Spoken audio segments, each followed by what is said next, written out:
This is Trevor Lewis. You're listening to Missin Curfew. What's Missin Curfew? It's when you kind of play guilty, but you show up. How nice is a green light on the road, though? No practice tomorrow, no plane, just go. Scotty Upshaw in the clear, and he scores! Right in front, scores! A few laughs, a little bit of fun, and obviously a lot of hockey talk. You're listening to Missin Curfew. Fellas, coming to you from Hall Pass Media in Newport Beach, this is Missin Curfew. Obes, the Updog, and Richie Fella, three Canadian lads on a biggest game in Canadian hockey history since, I don't know, the 2010 Olympics. And Richardson's got a Tragically Hip sweatshirt on. Hey, I fucking love it, bud. I love it, bud. Hey. Yeah, baby. Hey, come on, Gordy from above. Gordy from above. Bring her down for the boys. Yeah, Rick, is there any special special thing with that tarp? Is that one from the show in It's Kingston from one of the shows, but I'm not sure. I don't think it was the last one because I was probably too pinned to hit the old store. But me too. But I did manage to get a T-shirt from there. Yeah. Huh? I mean, they always had the greatest merch. I actually got a poster from there for that show that we were at. But I do have like the Canadian little leaf that all has their songs written in it. Yeah. It's just, it might should be the same one. Is there songs written in the middle of that tarp? And for the, I don't know. I don't think it's going Can't even see. I want to see a couple birds there flying or something. I don't know what's going on there. Little trust tree with a nest. the nest with those white cotton. boys, speaking Hey, of, let me ask one thing before we move on. please, Do you please. think some Tragically Hip is going to be played in the Canadian locker room today? Like, if I'm in that Canadian locker room, not that I ever would be, but I would I throw some Tragically Hip on here, some Wheat Kings or whatever. You think they're going to play some hip? Grace 2, just to get you fired up, just the fucking riff of it, just let's go. Grace 2, what a banger! Hey, What a banger! music at work. Hello. Rich, you think they're going to be jamming to some Tragically Hip before the I game? hope they got them, Nickelback, the whole set list. Arkells. Set list. Let's go. Little Brian Adams waking up the neighbors. Right? Fuck, let's go, boys. Yeah, bro. Fuck, summer of '69. I know. It was the summer of '69.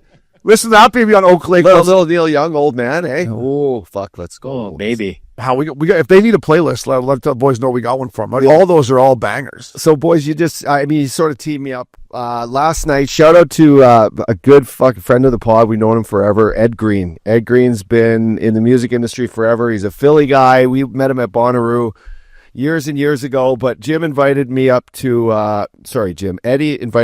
to watch a little intimate question, like a sit down with Jim James, who was interviewed by this old school radio guy, English guy who was hilarious at the Benson Studios, where, in fact, if you guys recall the We Are the World, the music video, where they brought in after the Grammys one year, they brought in like Michael Jackson, and it was Quincy Jones who did the production, but they brought in everybody, right? Stevie Wonder, just the whole thing. It's an amazing, but it was in this studio. So My Morning Jacket, shout out to the band. We love them. They're coming out with a new album March 24th called Is, and he previewed 6 songs. So basically, he came out, shot the shit, and then would go back into the studio while 40 people listened to the tracks. Yeah. And then he'd come out and they would ask questions about it, and he'd talk about it. And it was just a really cool, intimate experience. I had Christina there. I sat on a couch like 5 feet in front of him. Was the couch a little stinky, or was it stinky? A couple stains on there, or a couple of cigarette butts on the couch, or what? If you think about what was going on in that studio for over the years, holy fucking, You find a couple roaches out of the fuck. You'll be like, here, who's going to lighter? 60s, 70s, 80s. I mean, it's kind of magical in there, but Jim's not off the booze now. He's on ayahuasca and a DMT modality. He said right now he basically held like an outer experience Jimmy here, and was like, Jimmy, like, you don't have to be hard on yourself. And I guess like traveling and him being the front man and him wanting to control everything from the drum beats to him engineering on his computer to finding all the lyrics. He wanted to be in control, and he became like a control freak. And and now he's just he's kind of free from it all. He hired a producer for the album, first time ever, and so he just gave this guy all this work that they've done for 20 years and said, let's make albums. And he's in a good place. I asked him if Jim misses the road. I talked to him in third person. I'm like, hey, does that Jim James, does he miss like being on the road? Like, is that going to change for you guys? And he's like, what we realize we're a live rock show, and fucking, we got to get out there and enjoy ourselves and do that. So I felt pretty cool that, it was It was a sit down. It was my favorite artist. We love going to see these guys when you can. And listeners, I'm sure you've over the years known that we love My Morning Jacket. The fucking unbelievable live rock show, right? Yeah, they're playing April 1st in Chattanooga, Tennessee. If you want to slide into it. Way down younger on the Chattanooga. So boys, a couple songs that are going to come out. This Squid Ink, which is out now, it's a fucking banger. It's got a little like holding on to black metal. Oh, it'll be a good banger. Everyday Magic, which I listened to last night, is going to be good. And this I Can Hear Your Love is a nice little sweet jam. If you want to go back to your old stomping grounds of Milwaukee, Wisconsin, they'll be there April 18th. That's my brother's birthday. Kansas Cella. Fuck. Louisville, Kentucky. That's where they're from, right? They're from Louisville, Hobbs, yeah. May 2nd, St. Louis. So Does it say where they're playing? They're making their St. Louis. They're playing at the factory at the district. Oh, okay. That might be outside. I don't know. I just hope they're going to They'll come west for sure. Listen, Richie, ever since I dated Mac Miller, she loves My Morning Jacket because I made her listen to it. Now she loves it, right? But we're supposed to be to 2 concerts for My Morning Jacket. One at the Palladium. No, the Hollywood Bowl. Hurricane Hillary. Cancel. Come on. Cancel. I know. Cancel. So I'm like, all right, tough bounce. They haven't had a hurricane here since fucking, whatever. Yeah. Christ was a Catholic. It's been a minute. And then we're going up to Redondo Beach. What happens, Rich? Canceled due to wind. So now I look at Mac Miller. I go, hey, one more time. What's going on, Mac? You're not invited. Yeah. Right? I sorry, babe. Love you. But if you continue to cancel Jimmy on the boys, you're going to have to sit home. You would have loved it. I gave him a couple as he walked out. I gave him a couple. Jimmy! Yeah. That's great. Richie, have you ever seen My Morning Jacket live? Never seen them. You guys have talked about them so highly, and I've listened to them and I like them. I just never have got a chance to see them. But I will definitely put me on that list. I'll come. I'll bring you some good luck. Yeah, they're great. I remember the first time Loops' girl Ariel ever saw them. She'd never seen them before. By the end of the concert, she was just like, "This is the greatest band ever." Might have been the Mush she was on too, but she's like, "This is the greatest band ever. I love these guys." Because they're that good live. It was Previn out the same thing. For the first time ever, she's like, "What are you guys always so excited about?" And then it takes you just like maybe 3-4 songs. You start to feel the vibe and the different flows of like where their music can go. And you're like, holy shit, these guys are just in control. Yeah, and they bring it, Rich. They bring it anytime they go on the stage. They bring it. Yeah, you would like it. Nice band to catch a buzz. So we're going to work on getting Bo, the bassist, on to promote their album. And he's a big sports guy. He's an LA guy. So we're working on that. But shout out Eddie Green. Had a great night with you. Congrats on your Eagles, Birds. And fuck, fella, that was a great time. Saw Eddie Green. You met Eddie Green, Richie, when me and you were bellied up at the bar in Pittsburgh at the hotel there after I was the second day when we were trying to shake the cobwebs. And we sat down to have a drink, and Eddie Green came in. He's like, "Oh," I'm like, "Eddie Green, what the fuck? How you doing, bud?" He's like, "What are you doing here?" I'm like, "We're here on a fellow tour." I go, "Up Dogs, I think you're having, I don't know, lunch with Jay Swish's brother or something." But yeah, we bumped into him. He was in there for some kind of music, something or other. He's got he's got a great gig. He's working for Red Light Management, and they've got Dave Matthews, they've got, in My Morning Jacket, they've got a ton of country singers, and basically as a management company, they're doing all their events. They're planning all their travel. They're just getting them all the merch, setting up these radio shows like this. Now he's busy and he loves it. He's in Nashville hanging out. His daughter's graduating from college, which is crazy to think because when I first met him, she was just young.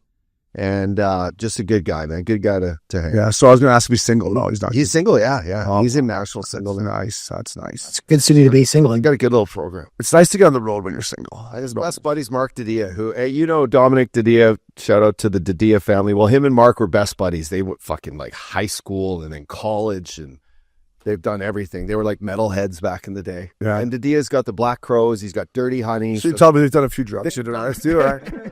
They've done a few drugs on your party. They've enjoyed themselves. Couple cocktails here or there. Yeah, a couple beauties. Yeah. No, if you haven't checked out My Morning Jacket, if you've listened to this podcast, you've definitely checked them out. But if you haven't, check them out. On the intro, boys, I had a little break here in the 4 seasons. I've been watching hockey every night. White Lotus is back. Hello, Richie. You've obviously seen the first 2, Rich. These are unbelievable. I don't know who writes them or whatever, but the storylines are just unbelievable. Yeah. Well, I've seen the first 2 seasons, and then it's like, it's one of those shows you kind of watch with your wife or girlfriend, you know what I mean? But I kind of don't tell Jess this. Hopefully she doesn't listen to this episode, but I went behind her back and watched the first episode of this season. Then we threw it on the next night, and I pretended I hadn't seen it. So that's always tough to do. But But I did that to her. But I love it. It's just you never know where it's going to turn. And the start of the season was good. What'd you think of the first one? Like, I don't know what to think. I Like, love it, but I know it's going to build, right? yeah. I didn't mind the one family from North Carolina, the older kid, the oldest brother who was trying to wheel the girl at the pool, and she shut him down right away. And then he's laying in bed with his brother and him are sharing a room. He's like, I guess I'll just go jerk off in the bathroom. Is that Schwarzenegger's son? I don't know. Is it? I think it's Arnold's son. Wow. Yeah, it is. That's a Schwarzenegger. And it's Mike Yeah. White who does it all. He's This is great. awesome. Mike White, who actually wrote, listen, Dawson's Creek, but School of Rock, Nacho Mitch Libre. Schneebly. Fucking right. This guy's a beauty, man. Schneebly. I love School of Rock. School of Rock's a great show. Great, yeah. Yeah, the first one was unbelievable. Where was the first one based? Do you remember, Kyle? Do you remember where the season 1 of White Lotus, where they Hawaii, were? wasn't it? Hawaii. Italy. Yeah, Hawaii, Yeah. then Italy, then now Thailand. And I Yep. just remember the one scene of where the guy's supposed to be the guy's uncle or whatever. They pop the door open, and I don't know if he's sucking him off or whatever, and he's doing the bunch of coke. He's like, "It's not his uncle. It's not his uncle." That's in Italy. That's in the That was the second one. Was that a second one? Okay. Yeah, and she goes, I'm sorry to say it's not his uncle. Oh, yeah. Is it? Or I'm talking about the guy with the mustache. I think it was season 1, but I know that season 1 was he got The Australian? Yeah. Yeah. But I know he was the- season 2. He was the That guy was on a full-on drug bender. He doesn't he end up ODing? he's the hotel manager. He's the hotel manager. Yeah. the manager in the first one. Just a Yeah. great character. Yeah, And he was great. The second one was unbelievable. It was filmed in Sicily. Actually, Matt Gelf stayed at that 4 seasons. Yeah. I stayed in some little island with loops. I'm like, where are you? He's like, I'm at the 4 seasons. I'm in this hotel where I can only get in the shower. There's no fucking roads there, but it was fun. But that one was unbelievable in Sicily. And I don't know if you remember the 2 girls, like the 2 pros that were in there, the brunette one. I mean, you forget it, boy. I was like, I really love that style of writing too, where they glimpse in the first episode of just what happens at the end, and you got to just backtrack it all, right? Kind of piece it all together as it goes. It's an incredible form of watching something. and it's so well shot too. Like the way they shoot it, like obviously they got a big budget with HBO now and then in their 3rd season, but the way they shoot it, it looks so sick. Yeah, it keeps you on the edge of your toes. There's always just fucking random wild stuff happening. This one's in Thailand, like we said. I used to have a big time desire to go to Thailand back in the day. I wanted to go to Phuket to the beach parties and fucking have a time. I don't really have a desire to go over there anymore. Do you boys? Would you want to go over there? And even that resort in the season 1, the first episode, sorry, it didn't look like jungles and there's monkeys flying around and shit and like lizards and shit. I'm like, I don't know if I want that in a third world. Yeah. It seemed like Uppy'd be into that because it's more like a yoga retreat. Yeah. On this Love it. retreat. I need a little more action. I do. I like Costa Rica specifically for that. It's pretty chill. It's like, but dirt roads and fucking monkeys and No Thai boys in Costa Rica though. You gotta watch out for those Thai boys. that's off. I'm sure, but people who've spent a lot of amount of Do you time. think they call it Bangkok, eh? Why do they call it Bangkok? But by the way, if a guy like keeps saying, "Yeah, I'm going back to Thailand," they're like, "Oh, you were there like 6 months ago." No, it's just the best place on earth. You know, he's just Something's going rolling the dice on who he's getting, right? Yeah. Yeah. Six bucks. If I ever go tits up, I'll probably head to Thailand though and try to fucking if fucking Microsoft and Apple keep tumbling, I'll just somehow find my way over to Thailand. I can't imagine you with that tan over there, just laying on the beach for fucking 6 months. What? Skin cancer, here I come, Mason. So if you're looking for a show, boys, out there, I would suggest that White Lotus.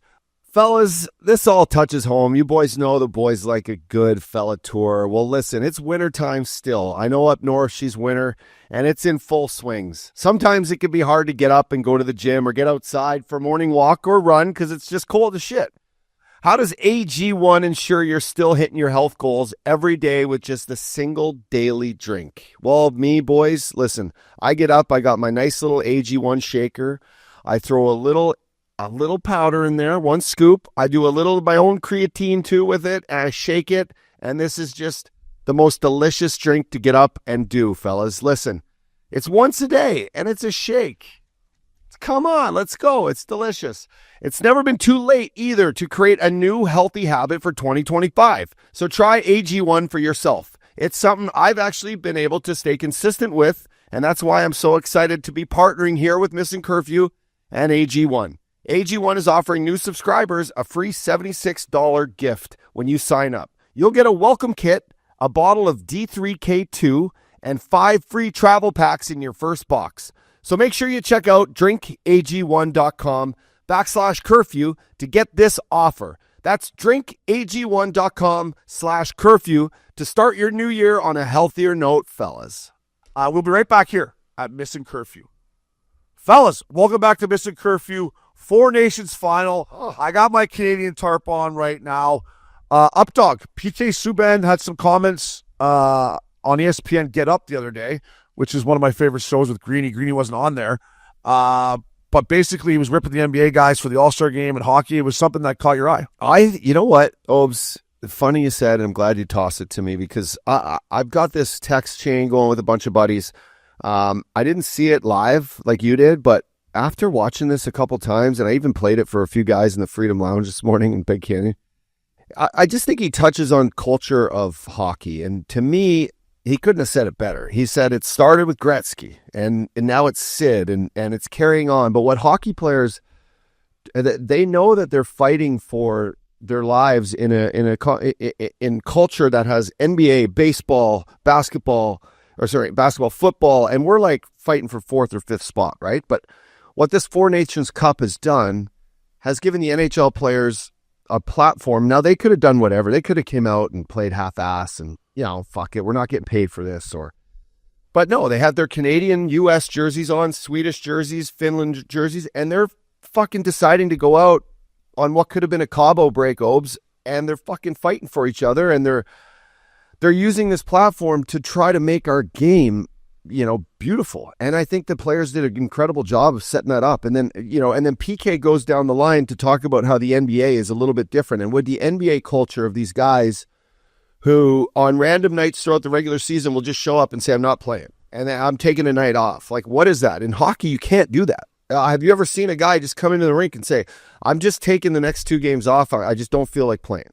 And I think he's trying to shine a light on, it's not about the money, because if you're a pro athlete, you make good money, whether it's $25 million a year to shoot 3-pointers or it's $750,000 to go fight the toughest guys in the NHL. You enjoy the role. Yeah, see, I disagree with you. I think the NBA guys are too rich. They're too rich. There's the guy, the 10th guy on the fucking bench is making fucking, some Lithuanian from fucking White Boys making fucking $12 million, where a Canadian guy's making $1 million or $850. So to me, I think these guys are just too rich. They're too rich. So would that be your argument for them saying, like, I don't have to, I kind of don't want to play tonight. I'm going to worry about, buying an airplane over here or doing my fucking Gatorade deal over here. Or like, if they were fighting more for like a contract, would you think they would care more? Like, I see Connor McDavid and Sidney Crosby, 2 guys that don't worry about their contract that much. They're making good money, $10 million a year, but they're not, they're not fucking acting like that. Like, Sidney Crosby wants to be at the forefront of this Four Nations Cup because he knows it's more than just himself. It's about our game. And don't you think that's just a cultural sports thing for us? Like, that's how we were ingrained as hockey players. You know what I mean? It's just, I don't think that will ever change. I mean, I think guys would play for free if there was nothing out there, right? Everyone loves hockey. We play for free if it came down to it. Fuck that. No, I wouldn't. We play in charity events. I wouldn't have played for free. I didn't love it that much. Well, a lot of guys do, and these guys are playing basically for free right now, and they're giving everything they got. So I would like to say if I was making $50 million, that it wouldn't have changed my compete level. You would try to, but $50 million, it might change my compete level. Yeah, it might. You might look at the coach. If I came in one night and I was like, my fucking groin's in one, I might take the night off. I don't know. I've never made $50 million a year like that. There's a big cry between $4 million you made a year or $2 million to $50 million. It's like these guys are so fucking rich that it's just like, and they're they control the league so much that they're like, I don't give a fuck. What are you gonna do to Kevin Durant? Like, what are you really gonna do to these guys? Like, no. So, and you mentioned something earlier, Olds, that the Olympics is a much different atmosphere for basketball, say, or baseball. Like that baseball, championship that went around, Obes. We talked about that on the Bird. Like, that was incredible. That was an incredible thing to watch. That for baseball fans, for any fan, like, holy shit, we got the 2 best players pitching and batting against each other in the final for the last out. Like, that's and they're playing for their country. You hope that moments come down to that for sports. But I just think, like, if the NHL went out and did a 4-team tournament like the NBA did and just separated guys, like, you're on this team and drafted, like back when Loops was an all-star, it's kind of it's a joke, but these guys want to be there. Like, right? Yeah. You're labeled an all-star. I think it's great. But I just think hockey players did so well for this last week when they could have, and we're not saying basketball guys would have done this, but hockey players went out and fucking fought for their country. They fought for each other on the team. They knew that this stage was an opportunity to really fucking ingrain themselves in sports in the U.S. and in Canada. And I think I just want to tip my cap to all those guys that actually fucking went out and did it. I think it's great. Well, yeah, I commend the NHL players and the NHLPA for making this happen. I commend I commend the Kachuk brothers. We touched on that earlier in the week. Now, I'm not going to sit here and stick up for the association because I don't watch the NBA. I think the product's fucking terrible. It's awful. I used to watch Kobe play. Obviously, MJ when we were younger. I liked LeBron. I used to love KG and Paul Pierce and those teams. But let's not forget, the last 2 NHL All-Star games that we were at were awful. They were awful. Awful. I know. They were awful. So I think comparing an All-Star game, NBA All-Star game to a Four Nations face-off that we haven't had best on 9 years, Rich, is not fair to the NBA guys. And I'm not sticking. I think the association's a joke. But so let's think about this though. Would you watch the Olympics when the guys go play? I don't think the quality of basketball in the American team cares that much about even the Olympics. Well, I just remember they rolled the Olympics this year. And I hate Steve Kerr. I mean, I hate him for many reasons. But I still watched them when they played over there because it was Curry, LeBron, all the big boys went and played. I did watch when it came on. And who's the big boy in Denver? The Joker. Where's he from? Siberia or whatever. Yeah, Serb. They gave a big scare, and the States came firing back. And I will give the NBA guys credit. They showed a lot of heart storming back in the second half of that game to beat Joker in his country. But it was the only Olympic thing that I really watched. No, and the swimming. That whole thing is a fair argument, Obes. Is like when they're on that stage, they played hard, and that's a fair argument. I just think it's a great time for hockey to stand up and say our culture deserves more eyeballs. Our culture is fucking great, and these young players will go out and fight for their fucking chance to be.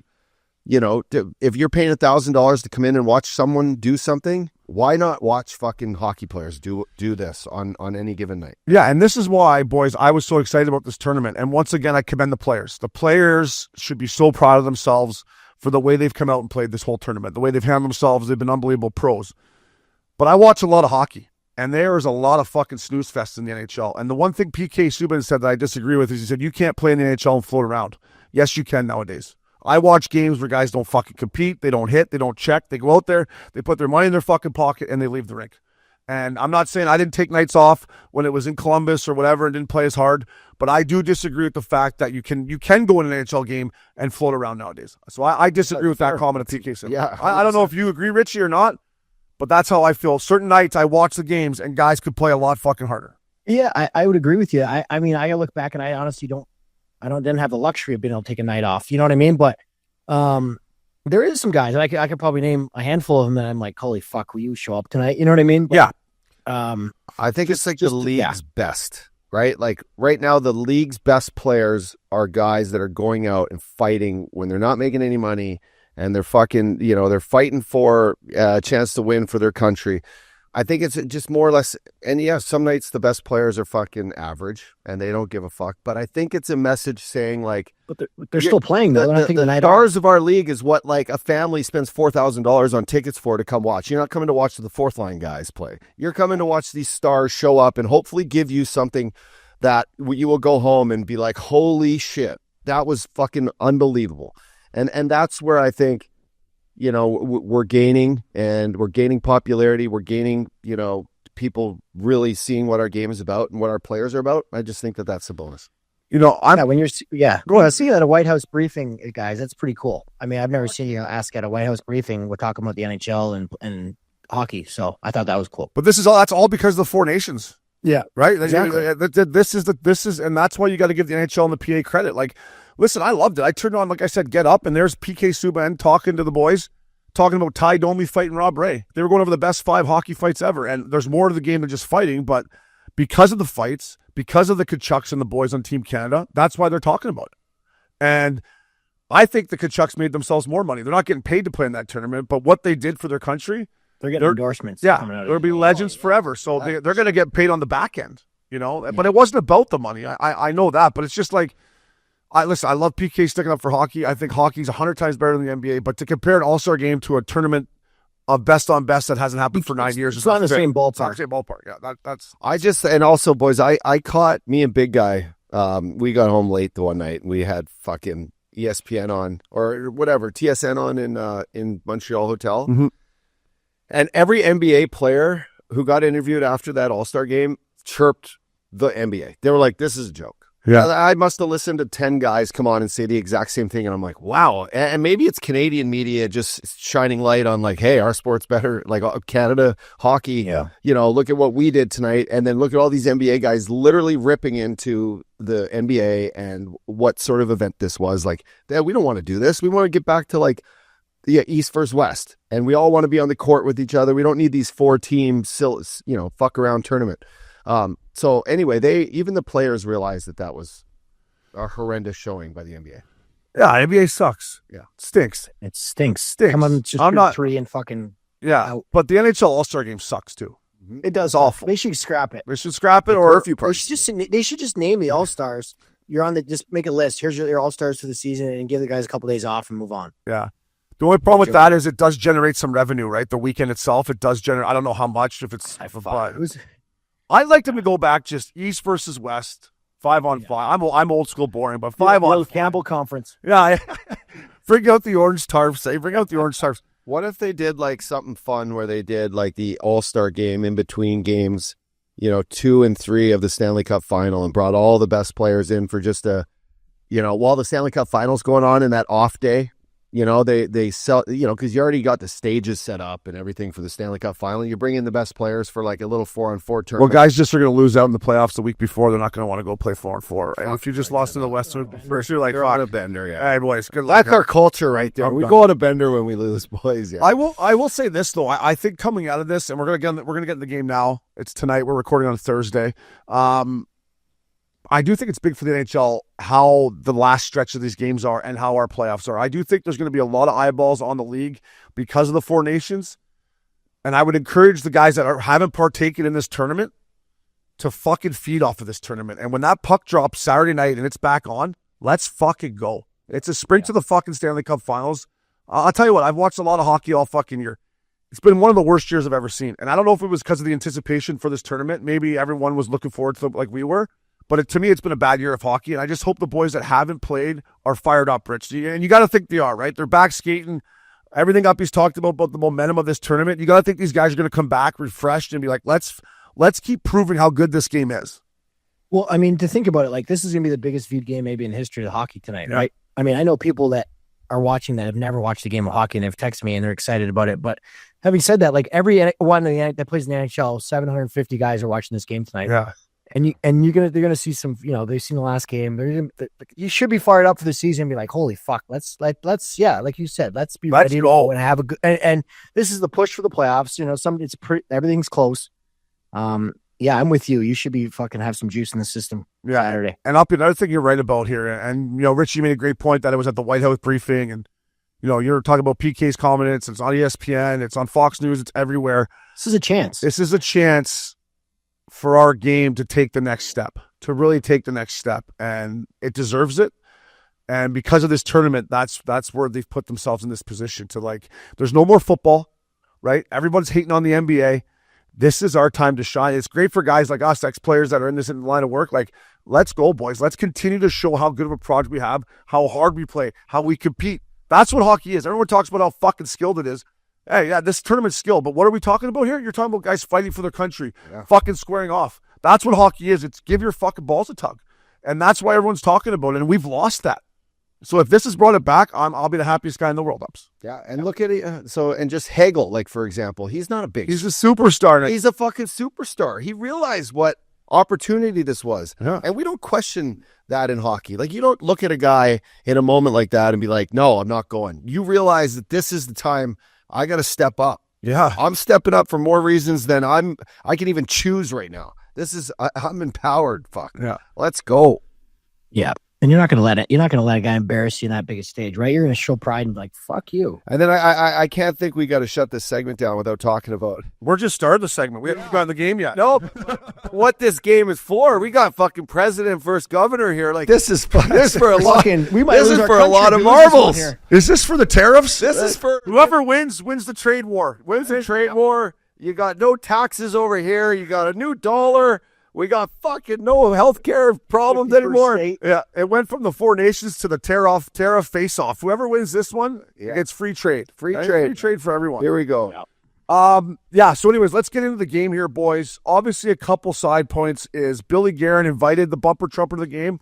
Bumper's got a scheduling conflict, can't make it, but called them this morning in their morning skate on speakerphone. So they have talked to the bumper trumper, which I think is, I mean, imagine talking to the president before the game. Like Yeah. you just should have called him right before warm-ups. You just get going.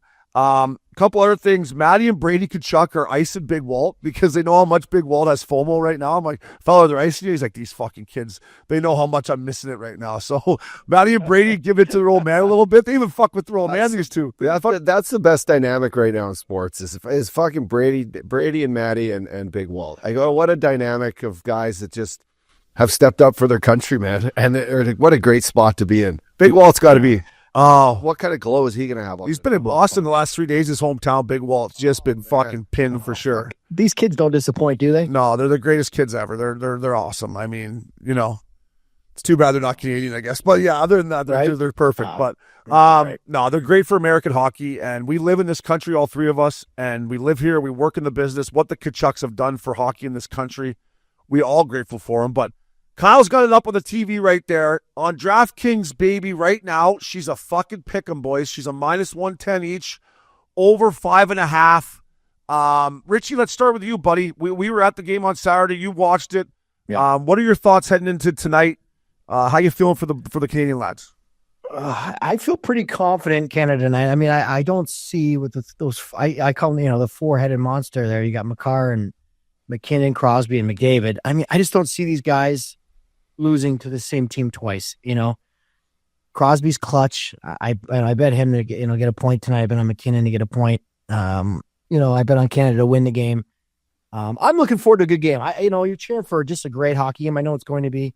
I took the first period over. Yeah, those things have been That hitting. stuff. Wow, that's brave tonight. That's brave. I like that. Yeah. Just I think this might be why not? I think it was what 0.5. 0.5? I got a 0.5. It was -130. So I tickled. Oh, That'd be one goal in the first. No. Yeah. It's usually 1.5. I've never even heard of that. Over 0.5. I love that. So I snuck in there on that. Yeah, but I just can't wait for it. I mean, I'm excited. I'm going to actually watch at DraftKings with PJ, the big fella. I heard. He's in town. I almost I'm gonna jumped watch on with him at DraftKings. almost jumped on a bird when he told me that. I'm like, I'm heading to the studio. Where you watch the game? He's like, I'm watching with Richardson. I'm like, fuck, I'd like to slide in there with you boys. I can't wait to watch it there, especially. So yeah, I mean, I'm so excited and looking forward to a good game.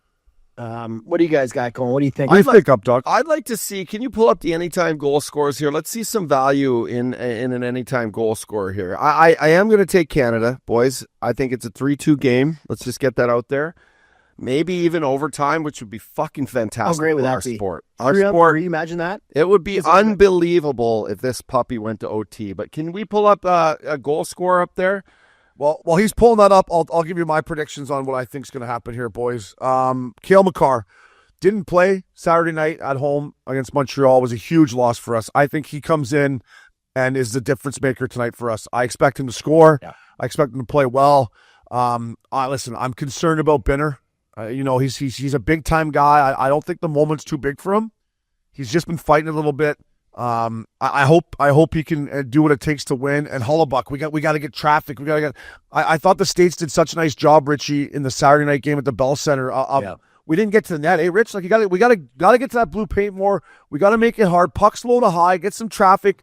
I think we need a couple greasy ones tonight, Rich. Is where I'm going with this. Yeah, I'm with you. And I thought in that first game we kind of fed into they were playing pretty stingy. They were keep the middle, taking the middle away. We got to just throw it in, play the long game, punt it downfield and forecheck and play that game, and then stuff will loosen up as we get playing. But I'm with you on Binner. I'm a little nervous on him. He's got to be solid. Yeah. He doesn't have to be spectacular, I don't think, but he can't let in one or two soft ones. You know what I mean? Yeah. And I know he's a big game player, and I'm hoping he plays well, but That's the big question mark, I think, is goaltending.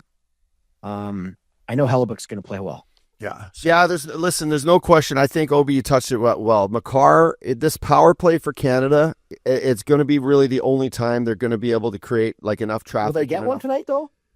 Oh, they're going to score. Yeah, we're going to get a power play. Listen, this game's going to be tight checking, but look at the emotions from these guys. Like, the refs will call penalties when they happen. And that's, you have to expect that. It's not going to be just this absolute fucking gladiator fest out there, although you hope so. But there will be penalties. I'd say there's 4 penalties. Hopefully it's 2 and 2. 4 power plays? I think they'll get maybe 2. I think they'll even it up. But listen, I love Mark Stone, plus 400 to be a goal scorer tonight. He's a big-time player. And then I got Austin Matthews stepping up at plus 195. This is obviously going to air a little bit later after the game. But Matthews is obviously playing hurt. But I think if the U.S. sneak one out, he's a gamer tonight. Yeah, I think.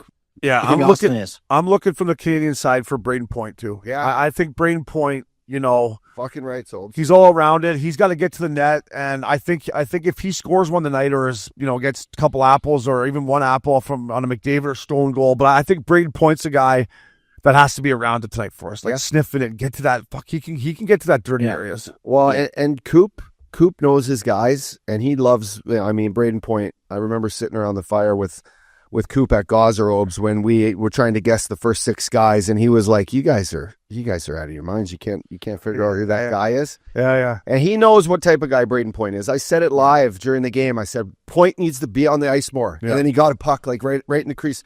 So I love that, but I just think the power play for Canada has got to just keep things simple and traffic, boys. You know what it's like playing a big goalie. You got to fucking get in his way. Let him know you're there. Big bodies are starting. Put Sam Bennett. They don't want room. Let him know you're there. Fucking rides. I think Rhino's going to get a goal tonight, boys. He's due. I took him to lead the tournament goals. He doesn't have one yet, but he played his best game of the tournament against Finland. I think he's going to score tonight. Yeah. Richie, before we move on here, I wanted to ask you about Coop went with Konechny out, Jarvis in. I said it before the Finnish game. I would have taken Marner out, and I would have left Konechny on the 4th line. I'd go Hagel, Cirelli, Jarvis. I just think Marner's been awful in this whole tournament, and I know he scored one big overtime goal, but in that third line mentality, I just think that. But what are your thoughts on Konechny coming in Konechny out and Jarvis in? Yeah, I honestly, I gave that line. I thought they played excellent in that last game. I gave them fucking dog of the week on Tuesday. Yeah, I thought they were great. I thought they were locked to play together as that 4th line because they're all feisty. They're chippy. They play straight lines. They finish checks. I thought that was kind of what they missed in the last game. I'm a little shocked. I like Jarvis as a player. He's a great player, but I'm not sure that's what I would have done. I mean, this is Coach Coop, so I don't want to, doubt him, but I'm probably with you. If you're going to bring Jarvis in, there's other guys I'd probably take out. Yeah. And you said his name. So I don't know. We'll see. I mean, it's all going to come down. They win, no one talks about it ever again. If they lose, then you're going to question everything, right? So yeah, I showed Mitch Marner before the game. I'd show him the video on YouTube. Wendell Clark, all heart.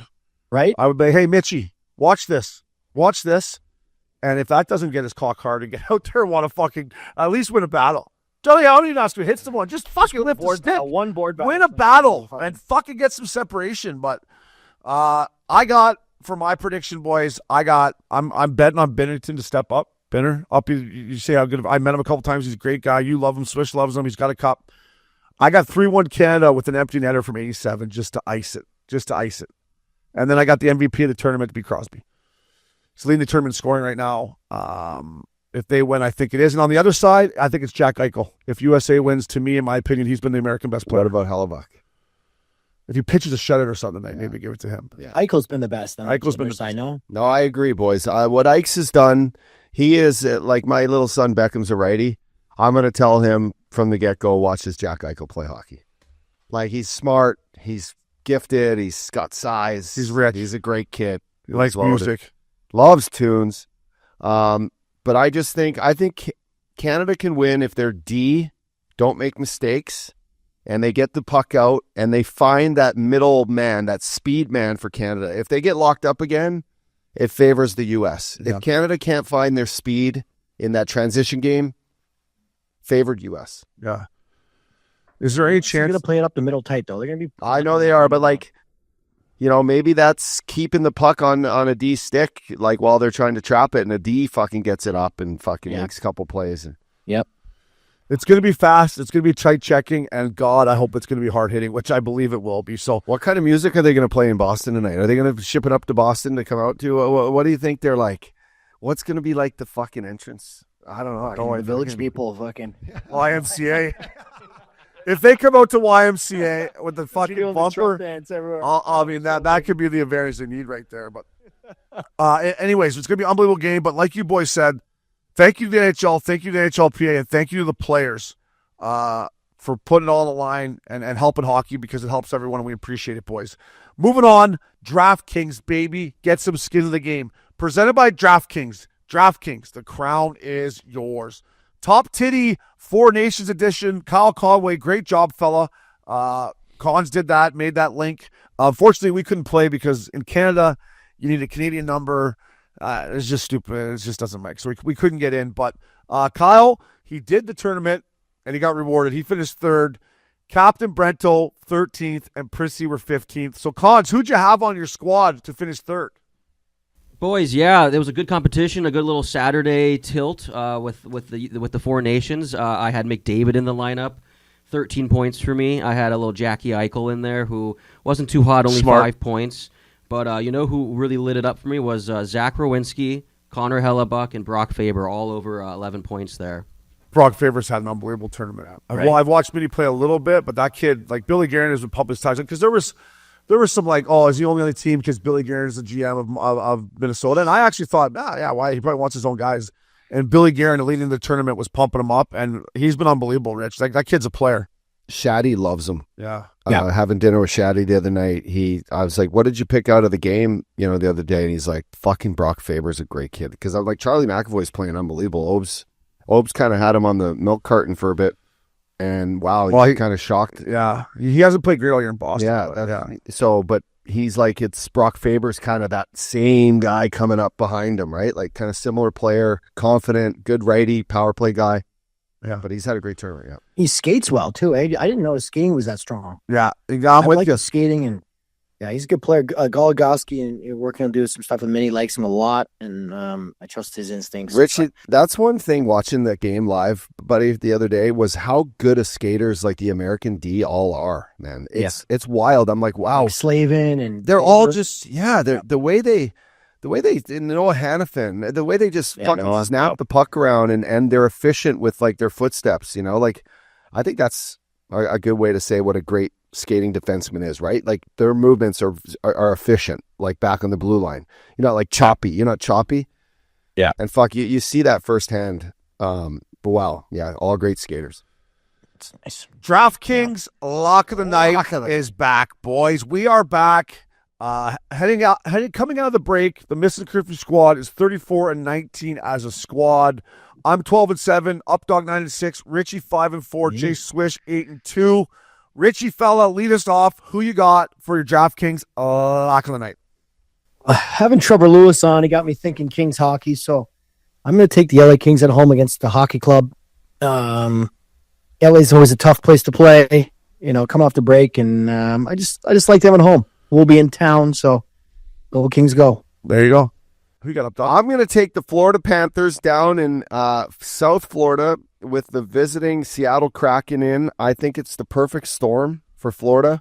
Matty Tkachuk coming back home with either a silver or a gold in this tournament. But, you had all those Finns that were in the tournament, Obes, and they've got like their little 5-6 day break, but they'll be coming out for a 3:00 Saturday game hot. So, Florida Panthers, you're my lock of the night, fellas. Yeah, they've been down there in the nice vitamin D practicing. Yeah, but a lot of their guys didn't get the 10, 12-day break, so they got just the right amount of time. They'll still be flying. I love that. I'm going to go completely different directions. I'm going to go the middle of the country. I'm going to take the Columbus Blue Jackets over Connor Bedard and the Blackhawks. I just think the Blue Jackets had a great break. They look at the standings, and they're sitting 1 point right now out of a Western Conference playoff spot. I just think this is a team that's been unbelievable all year. Werenski's been great at the Four Nations. I just think they're going to come out firing. I'd look for big things for them in the second half here, or the last third of the season. I don't know if they're going to get in, but they're not going anywhere, and this is a must-win game for them. If you want to be a playoff team, you got to beat the Hawks at home. So I got C-Bus. C-Bus. At home. I like that. You had a good break. You check it in with the break? I just think like I'm trying to put myself in the position of if you're out, we're down in Mexico and we're fucking drunk for a couple days, and then we look at the standings and go, "Hey, Rich, can you believe we're fucking 1 point out here? By the way, Like, can you believe we're 1 point? Like, Yeah. hey, maybe It should be. you know what? Maybe we should. Right. Hey, Rich, let's go we'll get a little sweat in tomorrow. We're only 1 point in the playoffs here. Like, stick with it. yeah, we're right there. Opposed to if you're the fucking Buffalo Sabres on break, you're like, Or Chicago, or do we have to go back? Seattle. Do we have to go back? Well, and plus too, like that's a team. If you're a human, you want to cheer for, right? To see Yeah. do well, like Exactly. I love their coach, Dean Evison. And like old you said, school. everything that's gone on with Johnny and Matty Gaudreau, which, by the way, Team USA has, the Gaudreau jersey in the locker room, but player of the game gets it. I mean, that's, as much as I'm cheering for Canada, it's like, how do you not fucking pull for that, right? Like, it's just it'd be such a great thing for USA hockey. And, but yeah, I think Columbus, Dean Evison, the coaching staff, and that's a must-win game, as you boys know. You gotta beat the teams you're supposed to if you want to get in the dance. Get this guy, Labatt Blue. Brought to you by Labatt. With Labatt, you can buy beer and get gear. Go to their website, snap a photo of your receipt, and upload it to gain points towards exclusive merch. Any size, any product, anywhere you're buying Labatt. Sign up at rewards.labattusa.com. We're only giving out one beer today, boys. Actually, two, because I'm going to grab a quick one. All here. right, Just grab for one. grabbing it. Grab one out of the fucking mini fridge. Are they cold? Are they cold? Oh, yeah. please tell me nice. they're cold.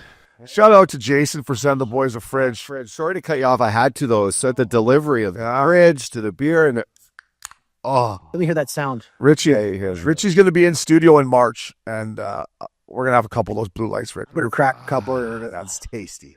Well, this kid deserves a bigger beer fridge than that of Blue Lights. Cal O'Reilly, 1,000 games in the American Hockey League, the jungle, as I like to call it.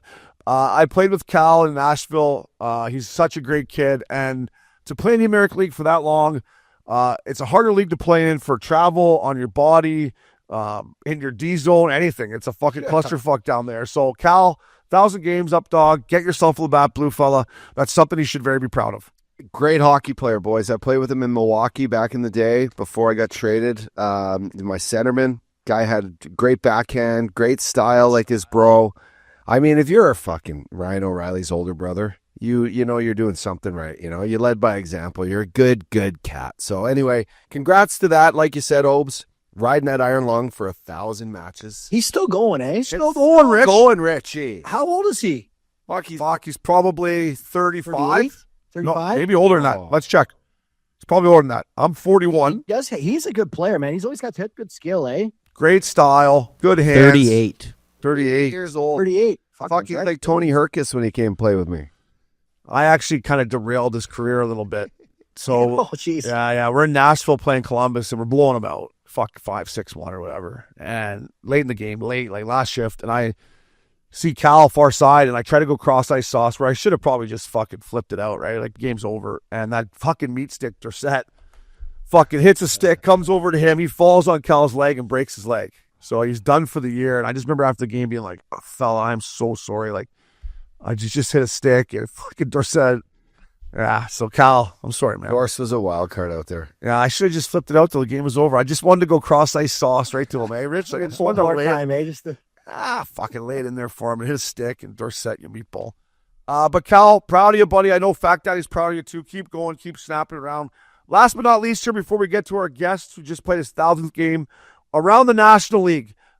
Big news here. Seth Jones has gone to the Blackhawks, and they want to start the process of trading him.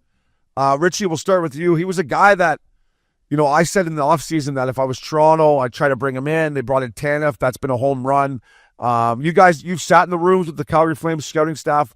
What is the heartbeat for Seth Jones around the league, you think? I know it's a big number, but he's kind of found his game. I don't know. Like, for me personally, he's kind of disappointed me. When this guy first came in with Columbus, I thought this kid was going to be like, one of the best defensemen in the league. I don't know. I've never been that impressed recently with him. I know he's played a little bit better, but he's got all the tools. He's big. He can make plays. He can skate fairly well. So, I mean, I'm not shocked that he wants to get out of Chicago. That's a tough place in a long season, and it doesn't look like they're going to be better for a while. So, I don't know. He's got to pick up his play. So for me, that kind of ticket he's making, I expect more. I mean, I don't know what you think, but I mean, I could certainly see him helping if someone can fit him in under the cap. Yeah, I just think, boys, looking back, like 3 years ago, this guy was a top 5 defenseman in the league. Everyone wanted him. And we're soon quick to forget. But going back to our conversation earlier about hockey players and the culture and everything, boys, like you got to show you want this every night you're out there. Whether your team sucks, and we've all played, us three have played on bad teams, you still got to go and fucking give your balls a tug. You got to play hard. You're wearing an A. You got the best young prospect in the NHL, first overall pick, in your dressing room. You got to lead by example. You got to go work hard. I just think he's had these opportunities the last couple of years, boys, and I don't know if he's I don't know. Well, what I'm saying is I just don't know if another team's going to think he can turn it on like a light switch. Like, is his game gone this way for a reason, or is he checked out? But making that much money, it's hard to just be like, hey, I want to trade now. Like, figure it out. Yeah, the thing about it is the Hawks have so much cap room that they can eat some of it. They probably don't want to eat too much because they have big plans here coming up about signing Rantanen or Marner. Or somebody put with Bedard, so I don't have to listen to you boys tell me he's got no one to play with. I can't wait for that. Can't wait for that. But let's be honest, though. Why would Rantanen want to sign there? I know the money's going to get money anywhere. He's going to be shit. They're not going to make the playoffs for 4 years. The way he's playing right now, he might be signing with HPK Hamelina, man. The way Rantanen's going right now, he might be back in the fucking finish league. I don't know what's going on with him. That's a great point, Rich. I don't know if because he has. I mean, you're a Stanley Cup champ. I mean, when you win one, does it change? If you can go where there's more money, does it change that aspect of it? I would think, from not knowing Rantanen personally, but I can see, I think he's got a lot of pride. I don't think he's going to just go sign with a random team unless they're going to sign 5 or 6 guys. Yeah, so Richie, exactly. There's going to be a package. They're going to look at Rantanen and call him fucking June 15th and be like, listen, look at these 6 guys we're offering this much money to. Do you think if they all take that, maybe you want to call one of them if you know him, but if we change the dynamic of this team and you being one of the top guys to do it, this fucking madhouse is going to get going like it was in 2012, and you're making 13 bananas. It's easier said than done, though. You got to get the right guys. You can't just sign guys. You got to get the right guys. And the right guys.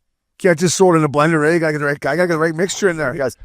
Hey, you can't just throw it all in the blender. You got to get the right type of mix. Kind of like Lou balls. You got to get Lou balls in there, maybe.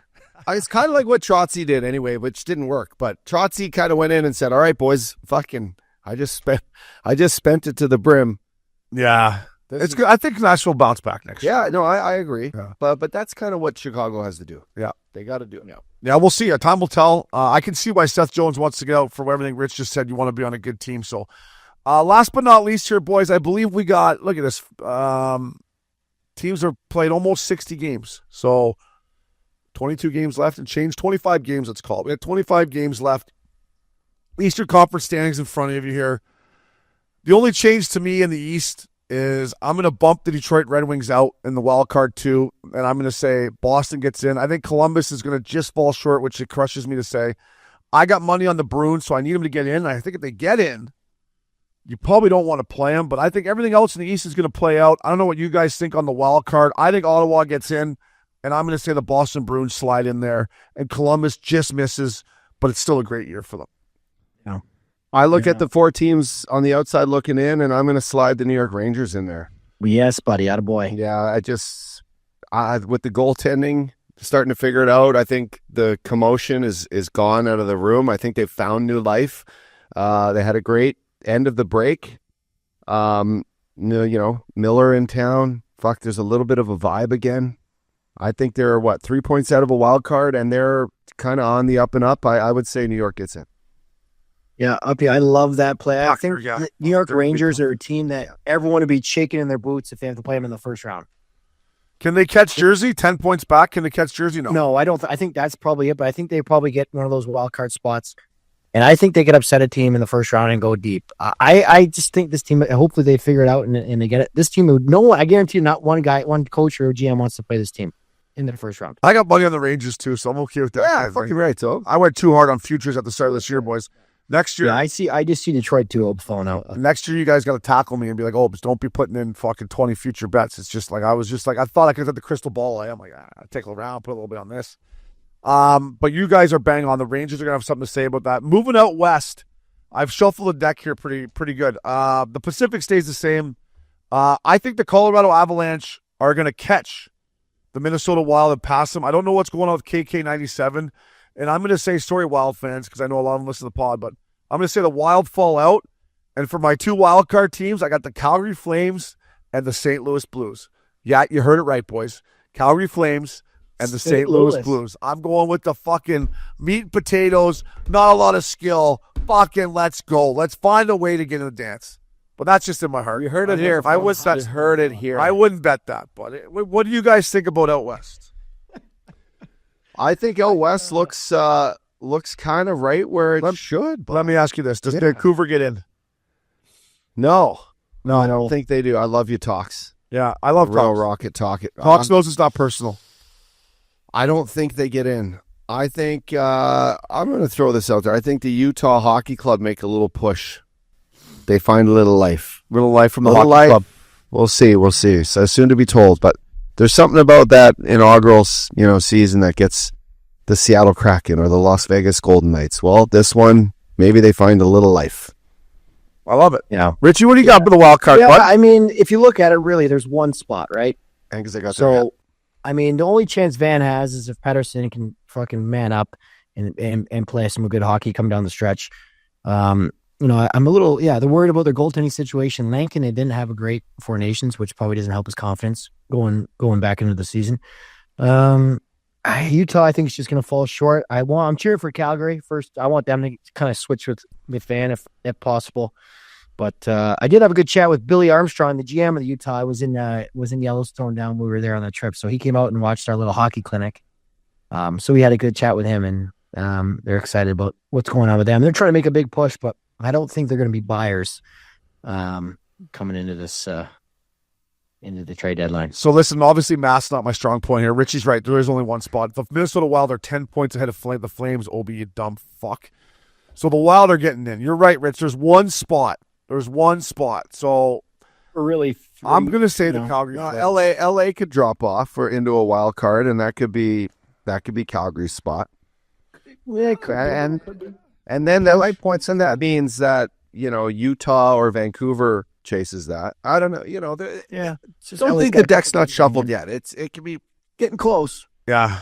I'm really interested to see how the Canucks play here in the last Me too. whatever games. I mean, Does anyone catch Winnipeg? How about that question in the West? Does anyone catch?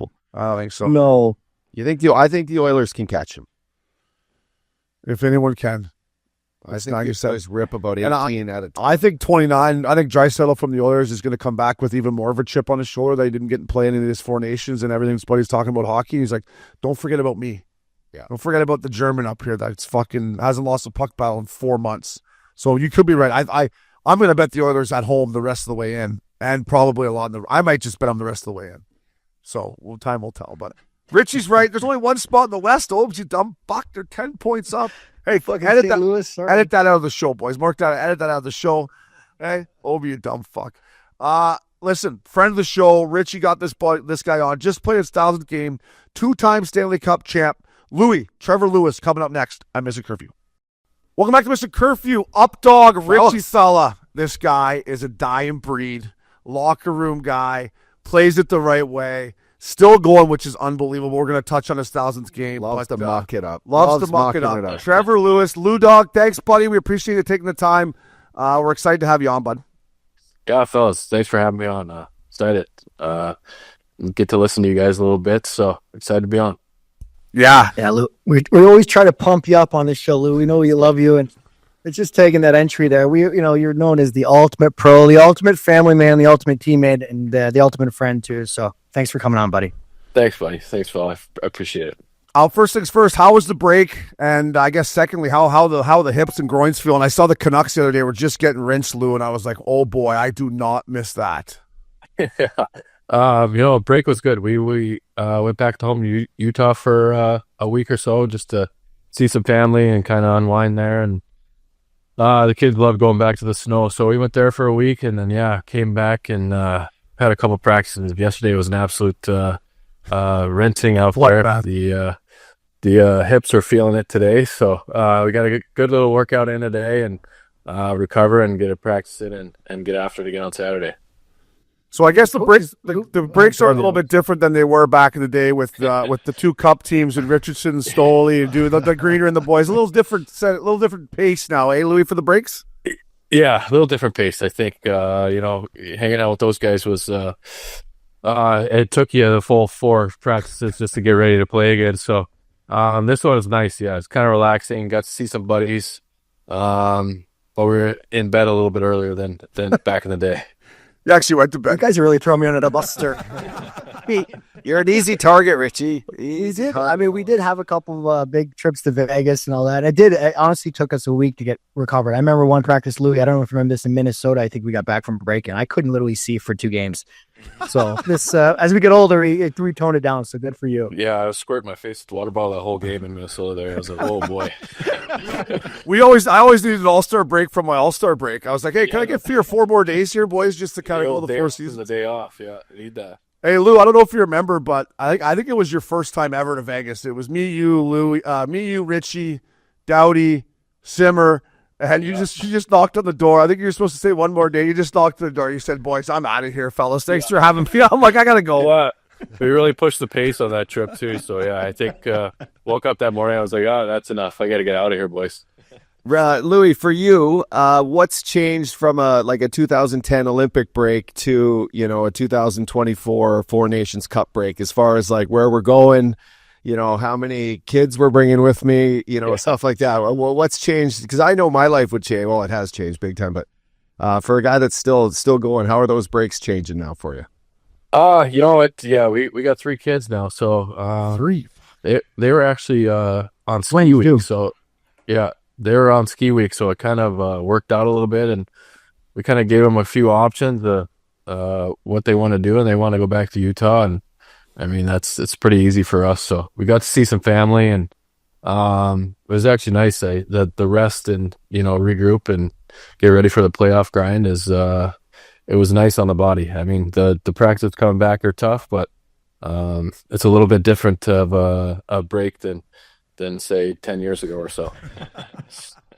Not as many IVs, eh, Louis? You don't need as many IVs when you get back now. No IVs, no. Just mix in a few waters on this break, so it was good. Hey, how great is Park City though, man? It's one of my. I've only been up there a couple times, but it's an easy flight here from Orange County, right into Salt Lake. Easy drive from Salt Lake to Park City, and that place is booming, right? Like they have the real estate and everything. Like it's just a great place to go. It's awesome, man.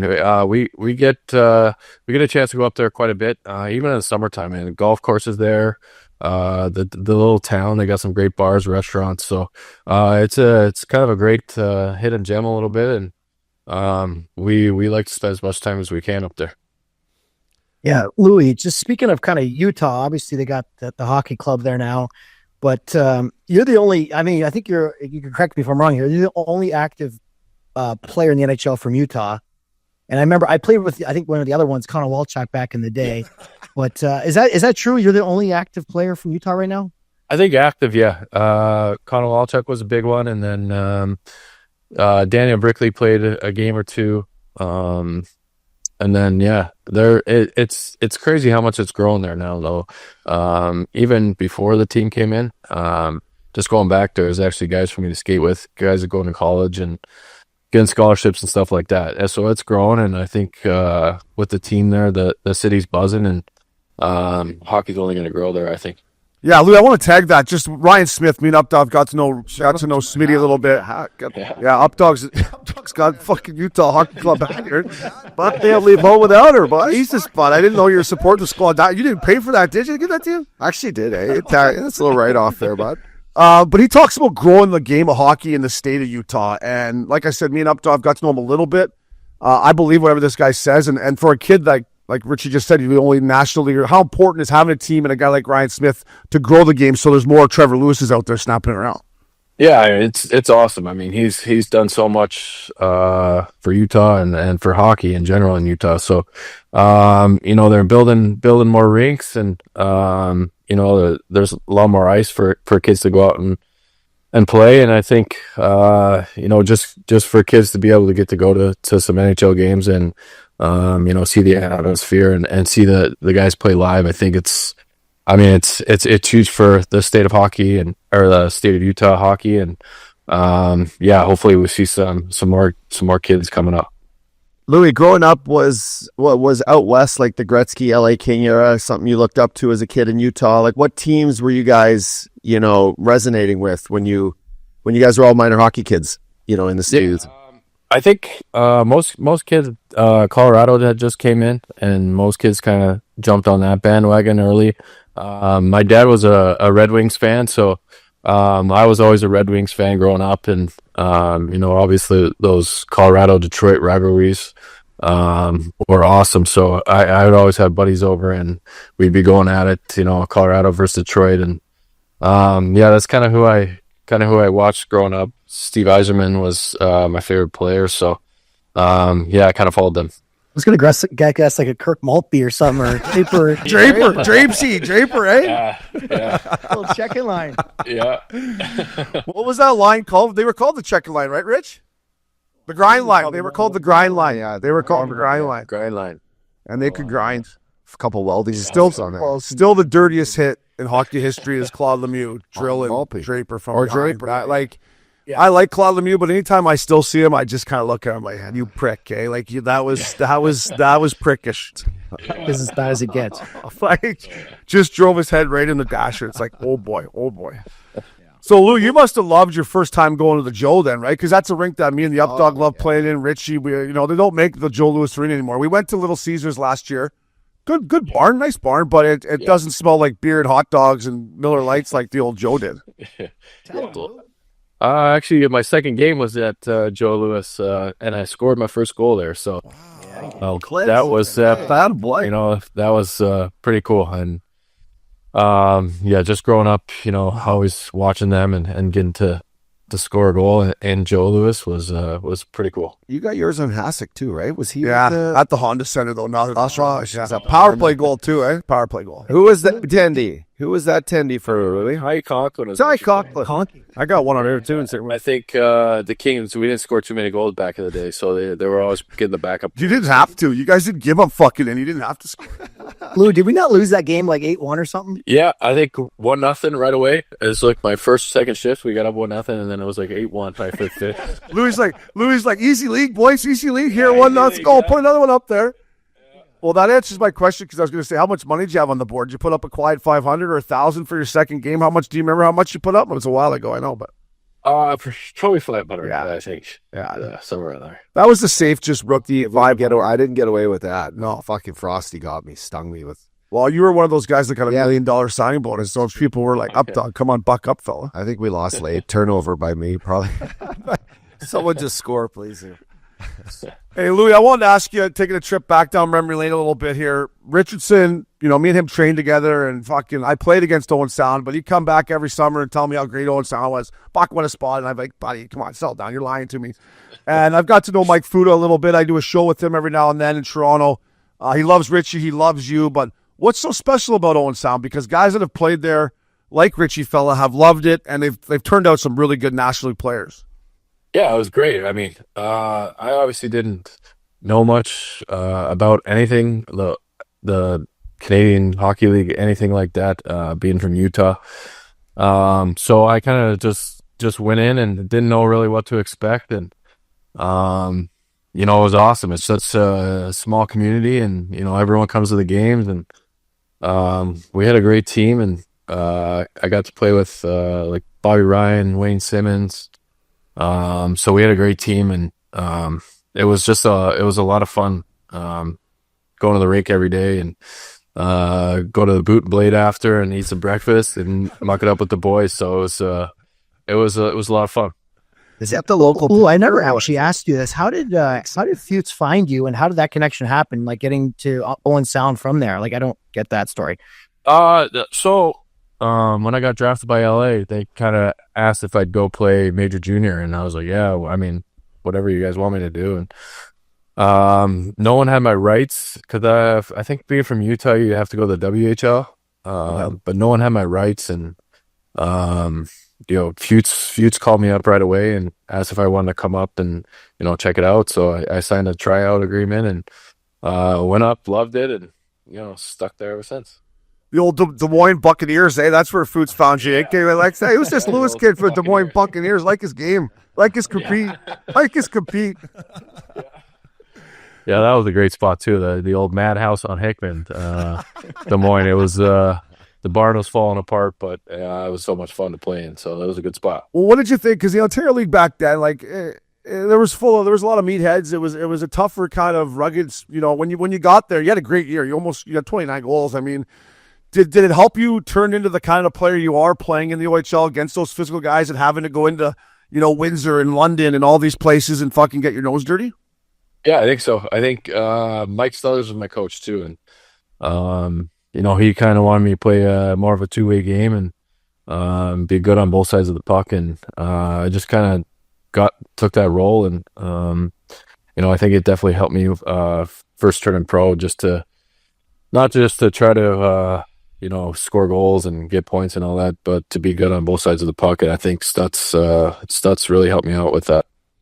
Was that when, like, Worked out well. is that the era of, like, the London Knights starting their realm, or was that Kitchener Rangers, like Mike Richards and? I was more before that, my age group. Yeah, was it? Yeah, London was stacked. Was that like Corey Perry and Gagne? Yeah.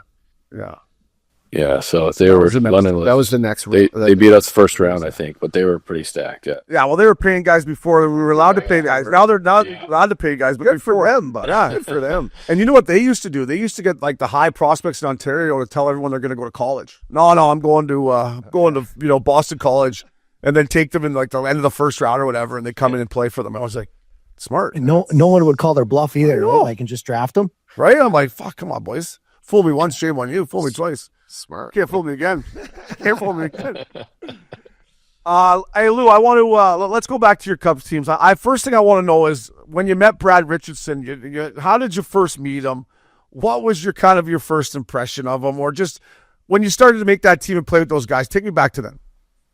Yeah, I think you know, first training camp, you know, I got to see Richie buzzing around out there, and you know, I remember. I don't know why I remember this, but we were playing a scrimmage and he snapped one like top of the circles right over the goalie. I was like, holy shit, who's this guy? They absolutely snapped one. And then, you know, I just kind of, you know, hung around him a little bit. And then I think, did you come to Manch on a conditioning stint? Yeah, I slipped my ankle really bad and I missed like 30, 40 games, and I came down, for like 3 games or something. Yeah, we were on the back of the bus playing cards, and you kind of got to know each other a little bit there, and had a few beers, and you know, hit it off right away. So yeah, we were it was fun to get to know him, and obviously we're still good friends to this day. Yeah, Lou. Well, it's been a hell of a run. We got to play together in LA, obviously, for a good time, win a cup together, and then get to do it again in Calgary. Kind of as we got older, was pretty funny. And then I don't know if you guys know, we live like 2 blocks from each other. And so we could Louis picked me up for the, you know, the plane or practice or vice versa. And then I also had this little hot tub on my roof. so Lou, it was a really sick roof deck, and Lou would come over and sometimes Saturday night, and we get into some trouble on the roof deck. And he had a lot of fun. We had a lot of fun together. Stumbled down the hill at 4 in the morning. So hey, Kara, I'm home. Yeah. I think I've seen that roof deck. I think I might have had a couple on that roof deck back in the day. Well, Rich, you didn't have that during 6-man, though. No, because you were staying with Story. I'm talking about in Calgary. Oh, in Calgary. I thought you were talking about Manhattan close Beach. together in Hermosa too, but I think talking about Calgary, yeah. So yeah. Louis, I want to ask you about those Kings teams, man. Like, I got to hang around with you guys because of Richie. You know, when Stoley was and Richie were living together at Stoley's sick pad with that hot tub in the back. The pool's always nice. Just jump in. But the one thing I was jealous about you guys was how good of a hockey club you were, but how tight you guys were off the ice. And, you know, I played on some good teams, but we were never as tight as you guys were. Like, was that because you all lived in Manhattan Beach and everything was so close, or was that because of Jared Stoll, or like why were you guys so close? I think living close definitely helps, but I think you know, once Greener and Stoley came in, I think you know, they just kind of brought everyone together and made sure everyone was included in everything, and you know, they always were setting things up for everyone to come to, and just everyone being so close and living so close, we just kind of always hung out, and you know, we became very tight, and we're still tight to this day. I mean, we just had a 10-year cup reunion, and it's just as soon as we see the boys, it's like it never left off. So that was awesome, and it was a really tight team, and it was so much fun to be a part of. I'll tell you what, there's got to be a million good reasons why you to win the Stanley Cup, but just when you always get the band back together every 10 years, that's something there. Hey, the wife can't tell you can't go. Like, it's the fucking Stanley Cup reunion, babe. I'm going, all right? I don't care if we're going. The boys we're just looking for a reason. Yeah. And 10 years to top one off would be that. I got a quick question, Louis. When you look back, you've had a great career so far, but when you look back, you're sitting in a room now in LA, guys are younger. Some guys were there with you during the championship runs. Is there ever moments where you kind of go what was so good about us back then? Like, what was our strengths and what can what can I bring from those moments I had before into this room to get back there? Like, when you look back at all those teams, was it the, going on the road with the guys? Was it being on the plane and how tight you were? Was it, fighting for each other? Or was it moments scoring big goals? Like, I would just think if I was a champ and I look back on those years playing when I won those cups, I'd always be like, fuck, we got to get back to that. Like, when you look back, what were those moments like for that group of guys that really put you guys to the top? Yeah, I think I think it starts with how tight we were as a team. Always playing for each other, and everyone cared about each other so much, and I think that's kind of where it all started. And then I think the leadership, I think there was, you could go off 12 leaders on that team. Everyone had a voice, and when something needed to be said, there was usually a different guy stepping up and saying something. And, and even on the ice, it didn't matter who was scoring. Everyone was happy for each other. And we were just a good team, and we played each other. And I think that's kind of where it all started. And then obviously with Darryl coming in, putting a structure in place that, really helped us succeed. Yeah, let me just jump in. Richie wants to talk to you about Darryl. We want to hear about Darryl too, but just about how close your team was. Yeah. I remember the lockout year, the old Halloween party at the Playboy Mansion. I had to make 10 phone calls to get me and Loops in. Literally, I had to call Steve Kotlowitz, who was old Hollywood agent, and I'm like, fucking A, Loops, we're in, buddy. Let's go. We're going with Collins. It's going to be sick. I show up there. Stoley's got 12 LA Kings in the fucking Playboy Mansion. I go, Stoley, you can get 12 guys in the Playboy Mansion? He's like, Hugh. I'm like, Hugh Hefner, bud. Hugh Hefner's the only guy that could get 12 guys in, but that's the mentality that you guys had, right? I got to be honest, I'm a little selfish when it comes to Playboy Man. So I'd be like, all right, 4 of us can go. Stoley's like, I got 12 guys in. Yeah. Yeah, he was always doing that stuff. After a Saturday night game, you'd have a bus waiting down the tunnel at Staples Center ready to go to Hollywood. So, that lockout was, that was another moment for me when I had to get out of here because we were, it seemed like we were doing something every weekend, I was making $700,000 at the time. I was going to go broke if I kept staying there. We were still, let's go into a World Series, Playboy Mansion. We were doing something every week. So I think I was riding in the car with carts on the way to a skate. And I was like, "What'd you do last night?" And I was like, "Carts. I gotta go. I gotta get out of here. I gotta go home, man. I'm going back to Utah. I gotta go home second weekend. My MX is out of control. I gotta get out of here." Listen, boys, there's a few things to dissect there, and you guys obviously have because you won it. But you guys got to win in LA. You didn't win in a city, and mind you, they're all great cities. Let's be honest. But LA, you got to bring the cup down the sand. You're not doing that in fucking Columbus or. I remember when they won. Me, you, and Luce were down. We're down in Newport Beach, and we're like, these fucking beauties are parading this bad boy through Hollywood right now. Again, through Hollywood, I'm like, these fuckers. What a time! What a time! Just right through Hollywood. There's great cities, but to party with the cup in Hollywood is a different level. It's a different level. Yeah, even the great one didn't get to do that there, right? No, he tried his hardest, but didn't get it done. No, I was extremely jealous of you boys when I was just like, you imagine how much we were always like, imagine how much fun they're having up there. Yeah, and it was an era, boys, that other teams when we come play you guys, we knew how tight you guys were. We knew how much fun you guys were having, and just Quickie kick in and Doughty fucking doing his thing, and Kopitar playing the way he always has and still is, but.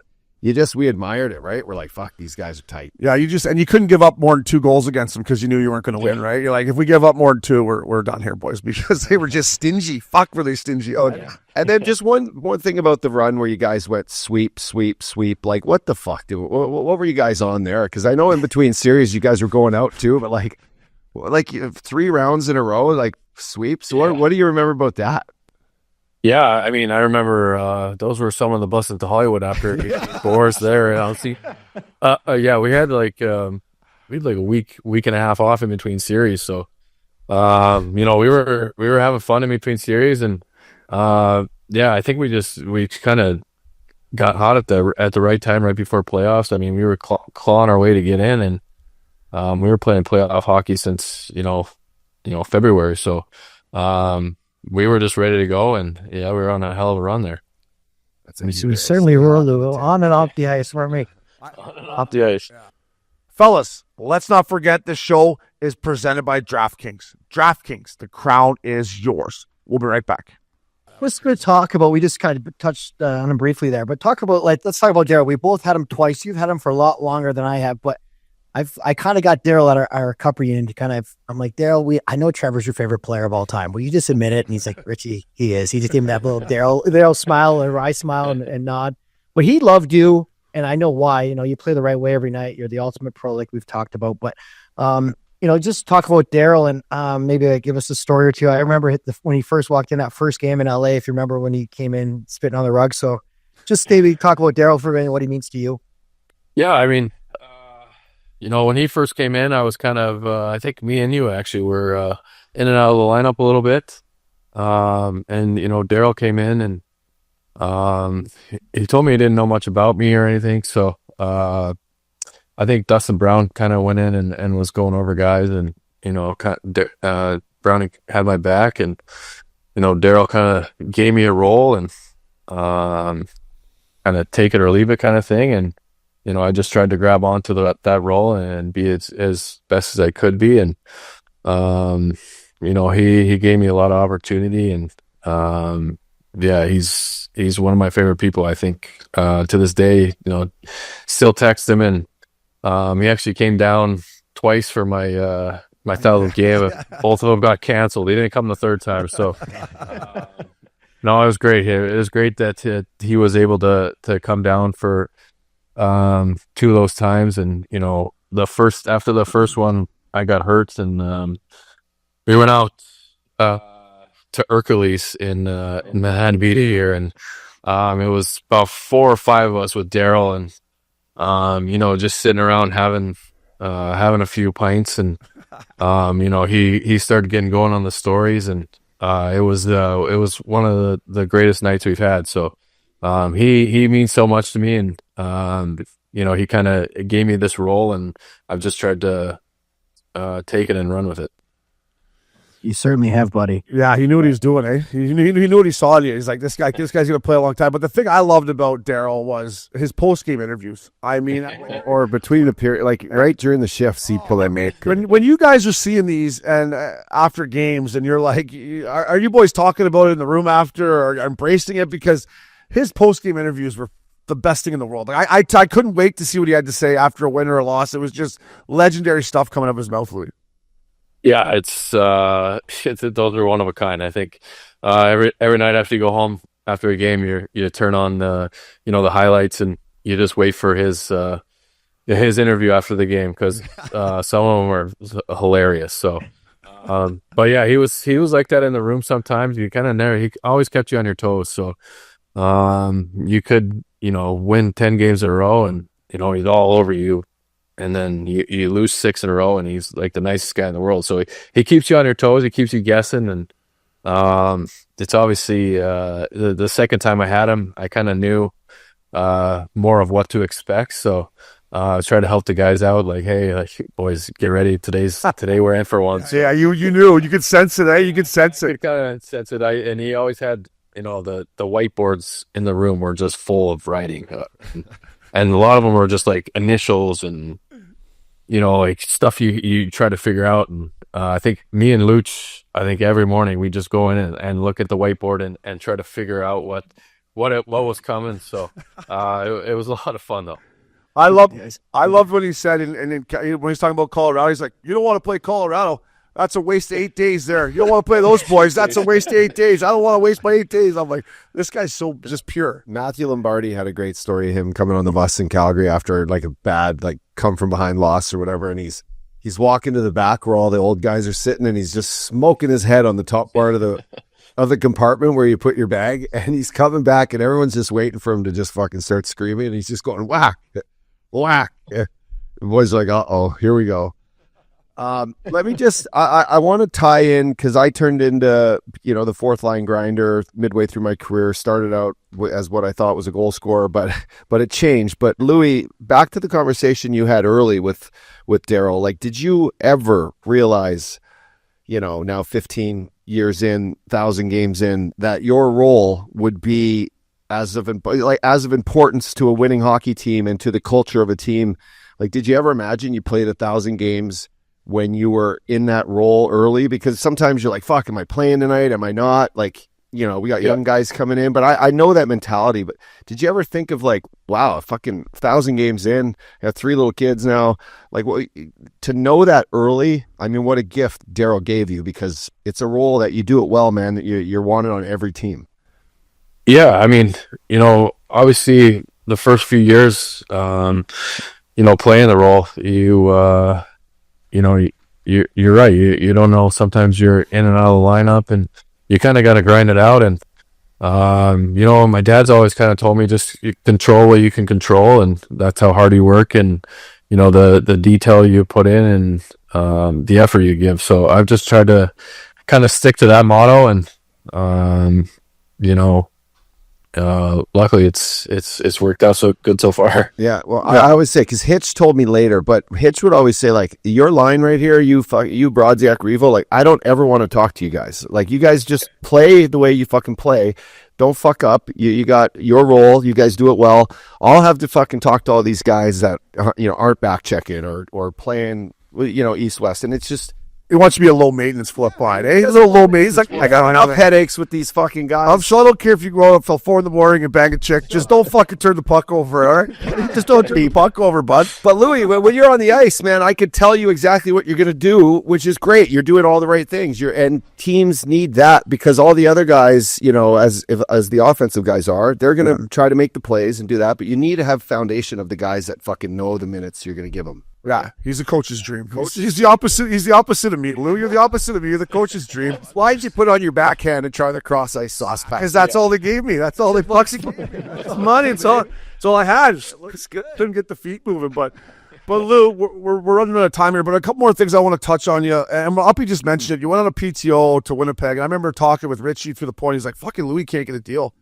And we were both just like, "What is going on with the NHL?" And you went up to the Great White North to Winnipeg, and then to Cowtown, and rejuvenated your career, man. So as your buddy, I just want to say fucking good on you, man, because that's not easy to do.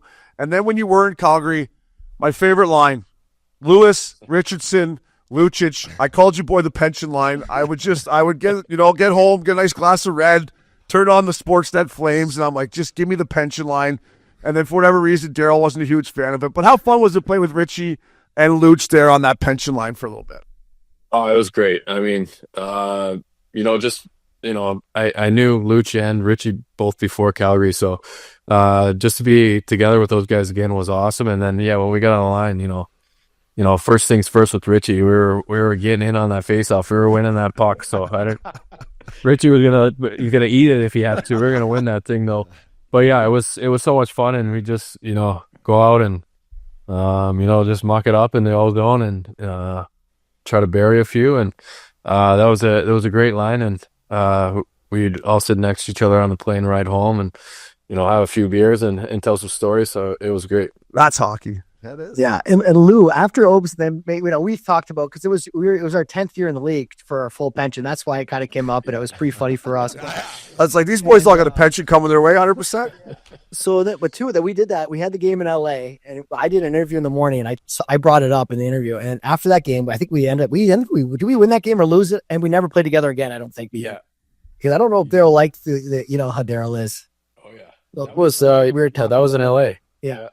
I can't remember. I think you guys won that game in LA. I think you guys won. I think because I was texting Stoley how soft the Kings were, and I go, the fucking pension line's doing whatever they want out here, Stoley, babe. There's no one's even pushing back to the pension line.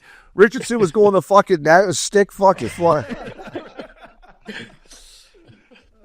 Oh, that's fantastic. It's funny, Lou. But let's get into this for a sec. 1,000 games, buddy. That's amazing. Well, let's talk about you. Kind of, I was watching, the countdown was on, and we were talking about it. And then you get hurt, and I'm like, oh fuck! And I knew it was your knee. I was talking to Stoley and Grainer and texting with everyone to see how you're doing.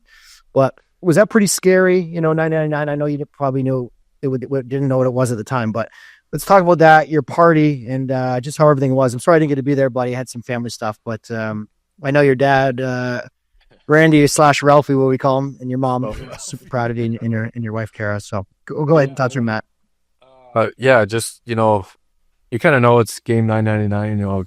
Kara's planning all the parties and Stanley's all flying in and stuff, and it was early in the game, and I just kind of went to hit Chuck, and his ass just kind of got me right in the knee in a bigger way, and it was like I got up and I'm like, oh God, it's my knee. You can feel something's wrong, and I was like, yeah.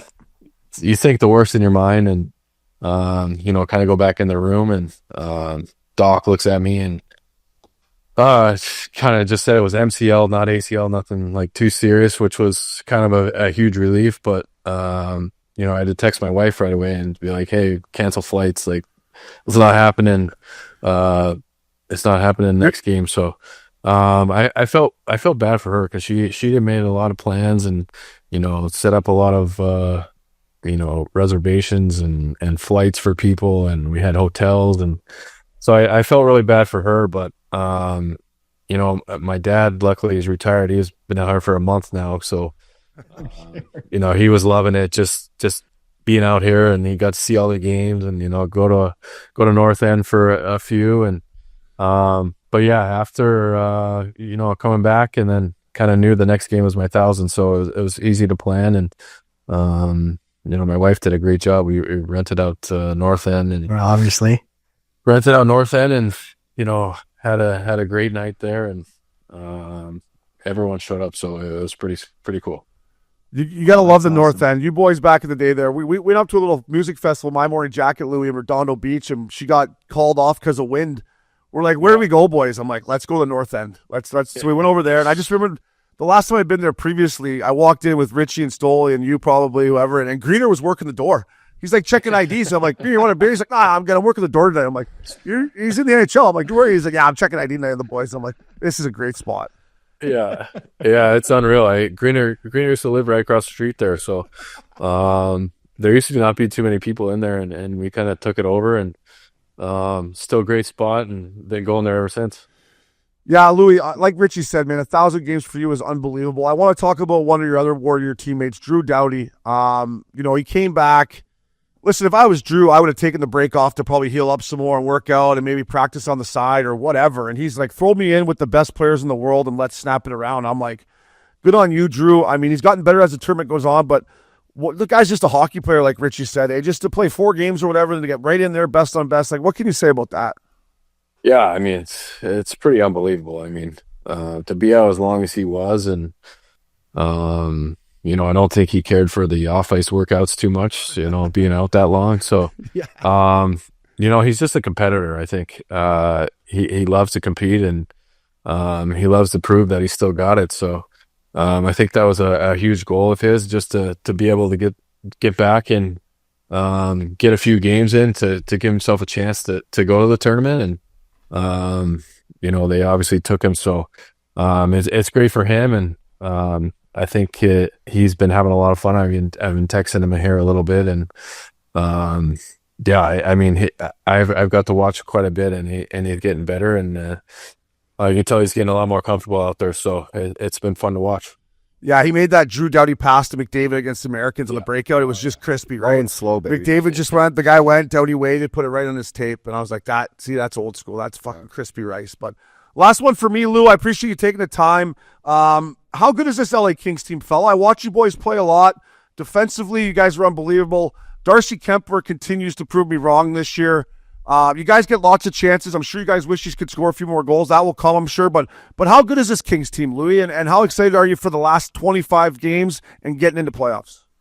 Yeah, we got a great team. I mean, talking about the tight-knit teams, I think, this team, we're all pretty close, and I think we got a good mix of young and older guys, and it's fun to be a part of. I think we everyone kind of plays the same way, and you know, we're hard to play against, and we try to be hard to play against, and you know, we got some good young talent, and obviously with Kopi and Drew, you know, great leadership, and it's just been a lot of fun to be a part of, and we're excited to here for the playoff push, and you know, to keep it going. Nice, buddy. Yeah, I wish you guys all the best. They're fun to watch. You got that little bit of old school Kings kind of stingy defense, really good goaltending. It's fun to watch every night. I do watch most of the games, so that's great. But I just want last one. I'm just more of a thought here.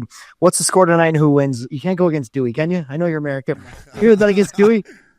I got it. Yeah, I got a few bets on the line today. Yeah. So what do you got? What you got for us? What's the score? I got 4-2 US. Yeah. All right. I got 3-1 Canada with an empty netter from 87 to seal it. 3-2 Canada. 4-2 empty netter. 3-2 Canada. If we get 2 by Hallbuck, that'll be fucking good. I don't know if we can get 2, but that guy's bigger than the net. Louis, that guy's bigger than the net. Yeah, Crazy. I was lucky enough to play with him in Winnipeg. He's unreal. Yeah. Well, fella, you're unreal. Thank you for taking the time here, buddy. Continued success. Keep going. You're fun to watch. Stay healthy and go chase down another mug, fella. All right. Thanks, boys. Thanks for having me on. Welcome back to Missin Curfew, fellas. Richie, Updog. Richie, thank you very much for getting Louis. We'll start with you. I know he means a lot to you, but just even from that interview, you can just see he's just a team guy, good guy, clean cut, still ripped. I mean, you win with guys like that. He's just Louis, just the ultimate teammate, the great friend, and he's just a guy that you want your young guys to be around, to be honest. He just never stops working, does the right thing, coach's dream, and just great guy to have beers with, and everyone loves being around him, so happy to have him on. You got to love a guy that you just love getting out there and fucking battling with, right? Like, you know he's right beside you. The guy's not far from a puck battle, I tell you. Like any guy that, like Mitch Marner, look at fucking Lewis get in there and fucking want that puck, right? Like if you could put a little Trevor Lewis and Mitch Marner, he'd be the best. He'd be like Doug Gilmour. Well, I know, but it's He fucking would. He'd be Dougie down. he would be Dougie. He'd be fucking Dougie. He's wearing a hat frontwards and backwards going to the clubs. Yeah. Fucking Dougie Gilmour. But yeah, Louis, listen, I always admired, and I asked him, like, you know, at what point early in your career did you know that being this fucking guy, this working man, fucking chipping a chair would make you hit 1,000 games? I relate to it well. I think he's got more games to play, and like he said, I think LA's a real team and gonna have a good push. Yeah, I've got to know Louis because of Richie and Stoli Bay. I've played against him a lot. That trip to Vegas, we did mention he was completely broke. He didn't have any money. He's like, boys, I gotta go. He couldn't get another $1 out of the fucking ATM. He just had receipts. He just showed up to Richardson Mine's room with just receipts. He's like, boys, I'm out of here. So good on him. 1,000 games is unbelievable. Richie, thank you so much for getting him. Richie, enjoy the game tonight, my man. Updog, enjoy the game. Hall Pass Media, Kyle Conway, Max Ice Pick Pickup, thank you. And all I got to say, boys, is go Canada, go. Let's go. Baby. Come on, baby.